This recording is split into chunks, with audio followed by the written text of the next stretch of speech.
Ako si Mang Jose. Hindi ako abogado. Hindi ako politiko.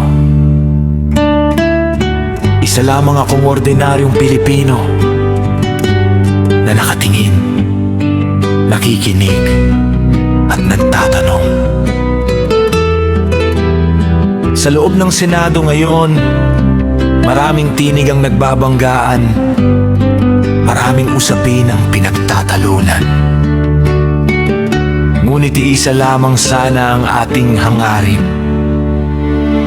Ang katotohanan ay hindi mapipigilan, at ang taong bayan ay hindi malilimutan. Sa bulwagan ng Senado, may mga pagtatalo, magkakaibang pananaw at paninindigan. Ngunit isa sana ang dapat na tungguhin, ang kapakanan ng sambayanang pinaglilingkuran.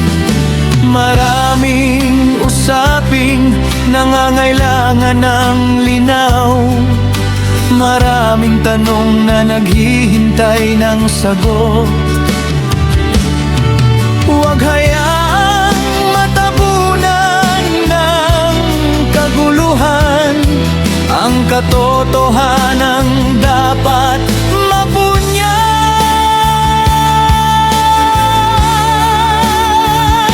Patuloy sa paghahanap ng katotohanan, patuloy sa tapat na paglilingkod.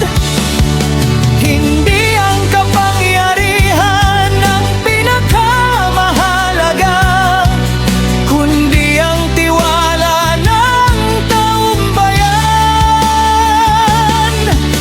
Pakinggan ninyo ang kanilang tinig, huwag balewalain ang kanilang hinaing, sapagkat sa huli ng bawat pagtatalo, ang taong bayan pa rin ang huhusga.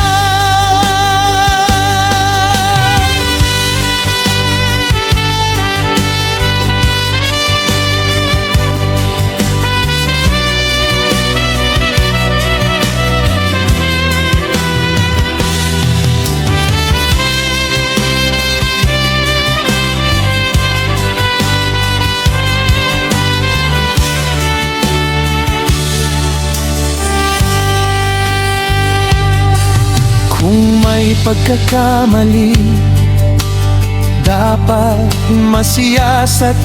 Kung may pananagutan, dapat harapin. Walang dapat mas mataas sa batas, sapagkat ang hustisya ay para sa lahat. Huwag hayaang manahig ang takot sa mga katotohanang dapat marinig, sapagkat ang bayan ay usad lamang kung katotohanan ang siyang mananaig.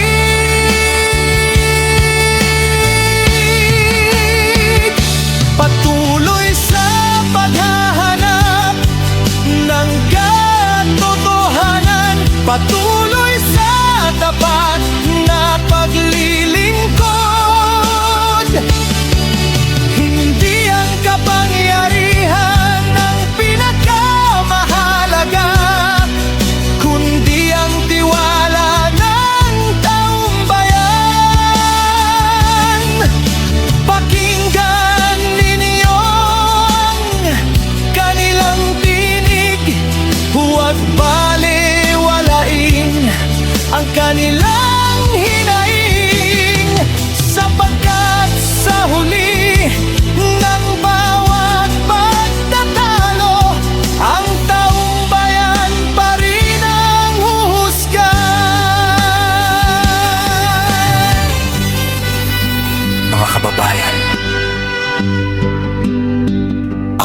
Jose.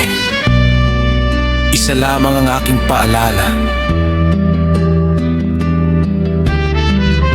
Ang posisyon ay lilipas, ang kapangyarihan ay mawawala. Ngunit ang katotohanan ay mananatiling nakatindig. At sa huli, hindi ang mga politiko ang magpapasya sa kasaysayan, kundi ang taong bayan.